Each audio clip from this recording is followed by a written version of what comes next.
And we can look at the current situation in Haiti and put our heads down, but we also have to acknowledge that ISIS has been recruiting young men and women from the Caribbean, regional narco networks, human trafficking, to illustrate the multi-scalar dimensions of crime, violence, and insecurity in our lands. So we, in 2023, are nearly 1.5 decades after the CARICOM Declaration of Paramaribo on the future of youth in the Caribbean community, which was done in 2010.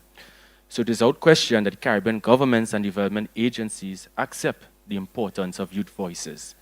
But moving past ticking the box, getting young people involved in strategic planning, we need to critically take stock of what is the meaning of that engagement. So are youth engaged and participating? Yes.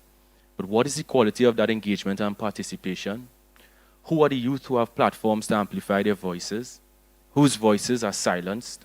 Who are the speakers in youth forums? Who takes to the floor to ask questions? Why?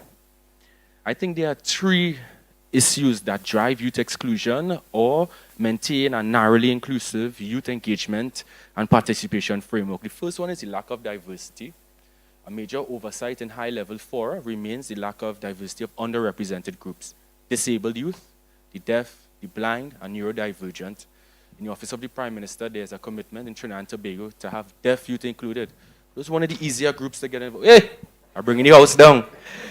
So it's one of the ways to get one group included, because the resources it requires to have people engaged in a diverse way and may present challenges to able-bodied people. We need LGBTQ plus youth, which is on the inclusion on the basis of gender and sexual diversity.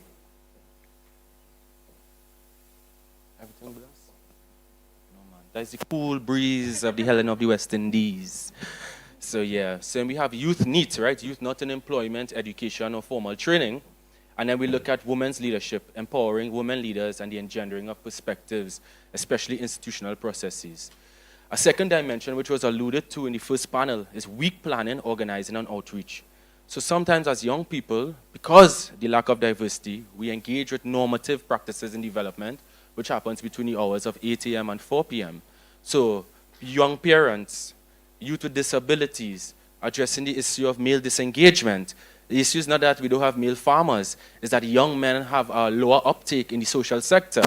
So young women who are not traditionally represented in the sector are taking opportunities to educate themselves. So sometimes when we focus on ensuring the engagement of young boys and men, we must never do so at the displacement of the rights of girls and women. And I don't think any speaker suggested that. But that is the type of analysis sometimes we need to understand patterns of engagement as well. So I'm calling for a sophistication of our processes. And the last issue, which I think is fundamental to the issue of conflict and insecurity, is youth exclusion in non-social sector peace processes.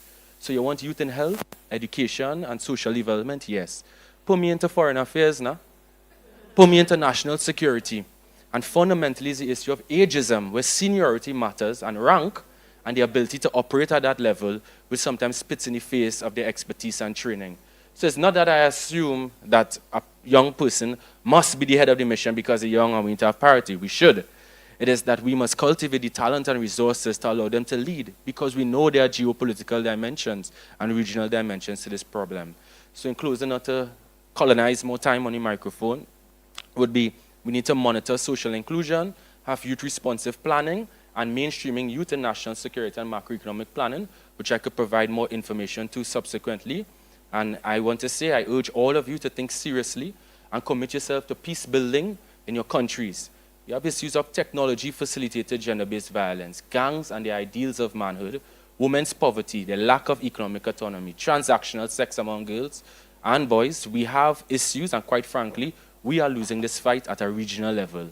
Better did not come.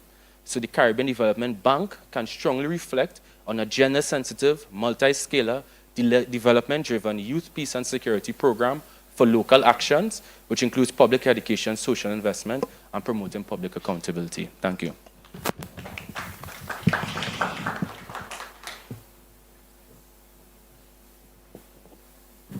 Good afternoon, everyone, distinguished guests, ladies and gentlemen. Well, first and foremost,